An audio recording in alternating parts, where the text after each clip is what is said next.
Good morning, everybody. My name is Tiffany DuBois-Morales. I am your host for Tiffany's Community Spotlight. Today, we are going to be talking about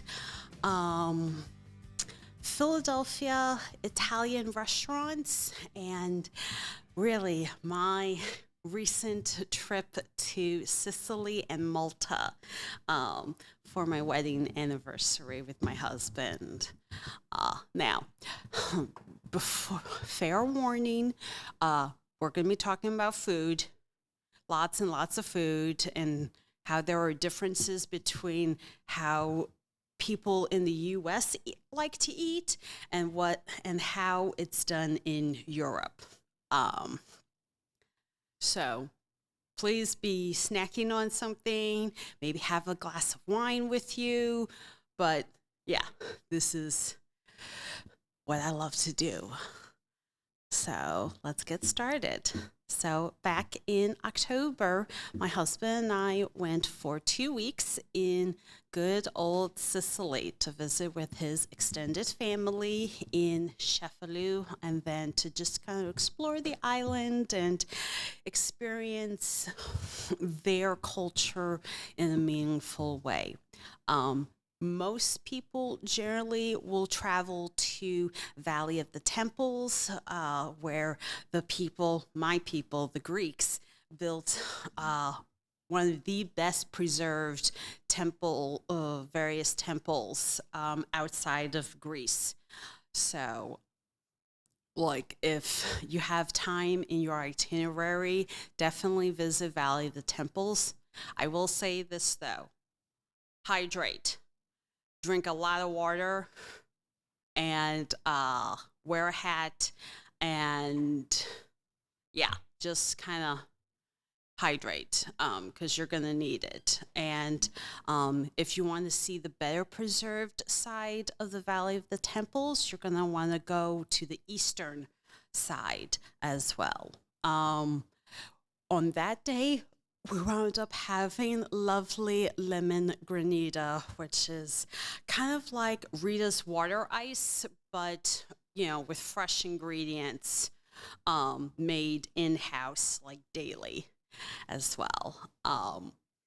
And then, if you're going to go to Palermo, which is the capital of Sicily, hire a driver.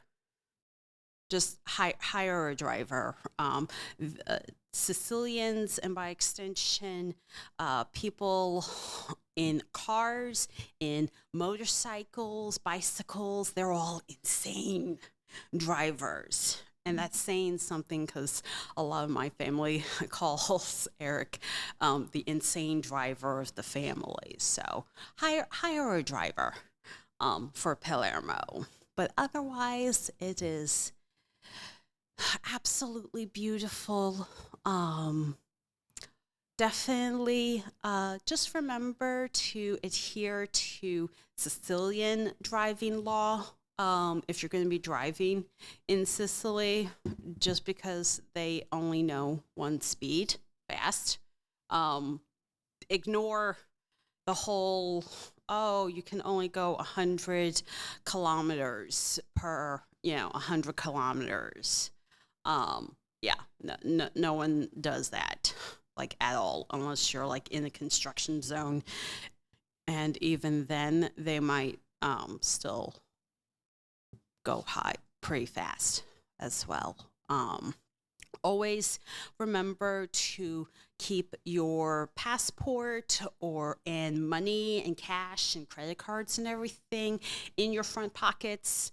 Never include any of those things in your back pocket, because it's easier for pickpockets to like steal all your stuff.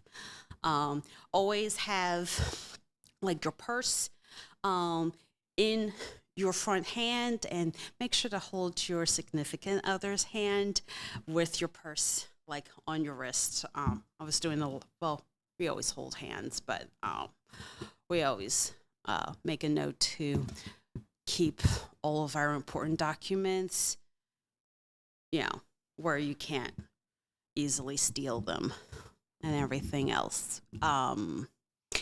always try to speak the local language that you're encountering. So in this case, we were doing a lot of buongiornos and buonasera and ciao and arrivederci. Yeah, food in Sicily is absolutely amazing.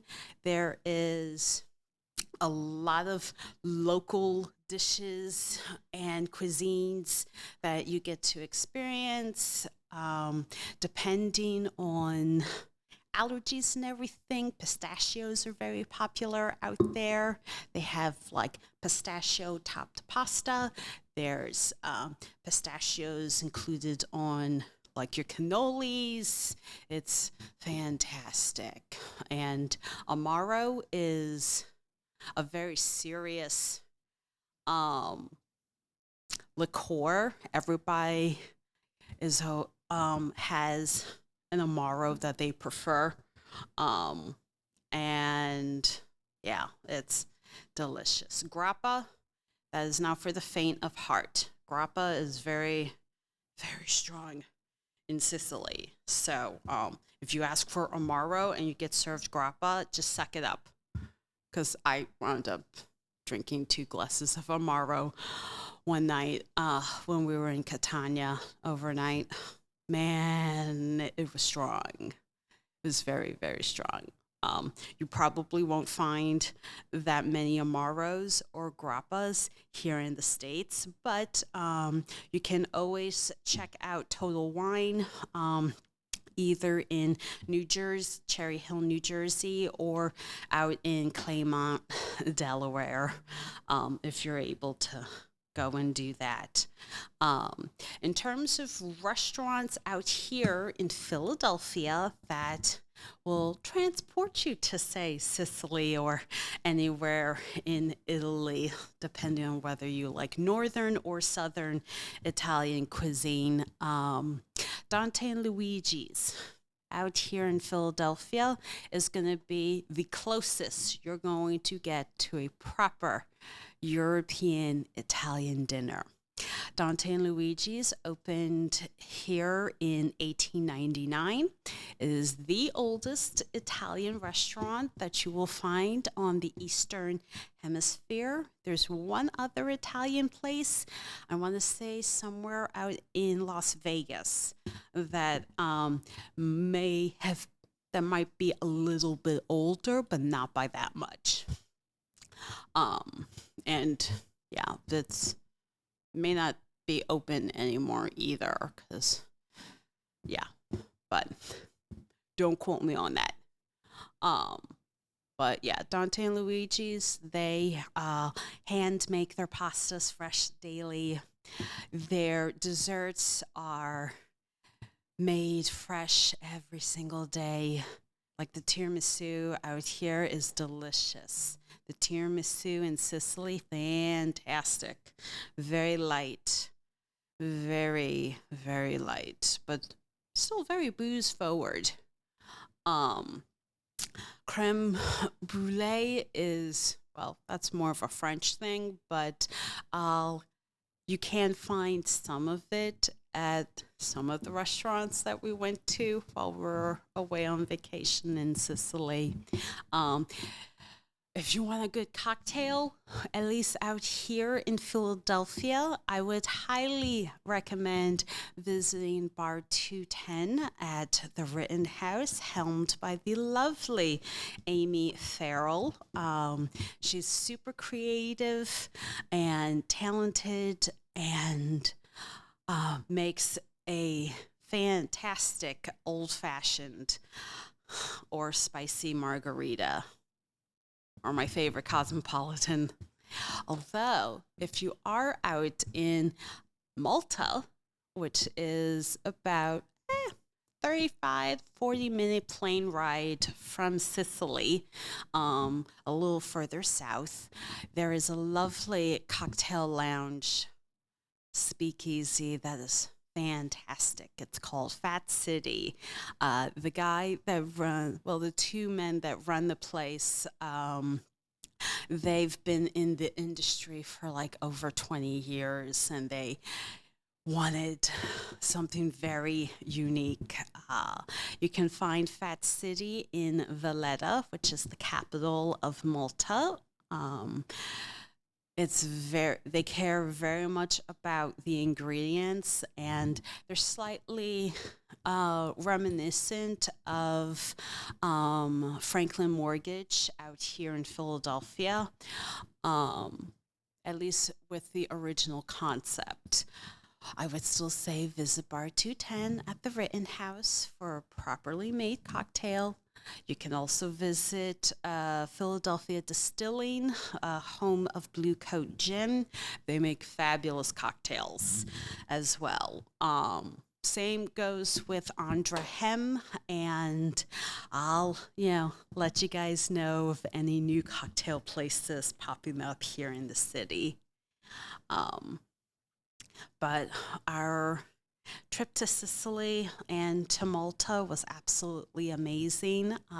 If you go on to my Facebook page, or really my husband's Facebook page, because he's the one that really took all of the photos, you can check out a lot of what we experienced during our 2 weeks away, and just kind of remember to take the time to relax, to enjoy the journey, immerse yourself in the full experience of everything that you have with your partner or with your families. And more importantly, please, and I do mean this, pack an empty carry-on suitcase. Because you're going to go shopping and you're going to be smuggling stuff back to the States, because there are lovely places that may not necessarily be able to ship to the States, and you just can't not buy it, regardless of whether it's, grappa or amaro or olive oil. Huh. Hint, hint, wink, wink, nudge, nudge. But yeah, just pack light, but still pack with the expectation of you shopping. Like, please. If you take nothing else, as far as advice from me, just pack an extra carry-on bag, regardless of whether it has like a dirty laundry bag that hasn't been filled yet. Just do it. Okay? I promise. For everybody else, just chill and relax.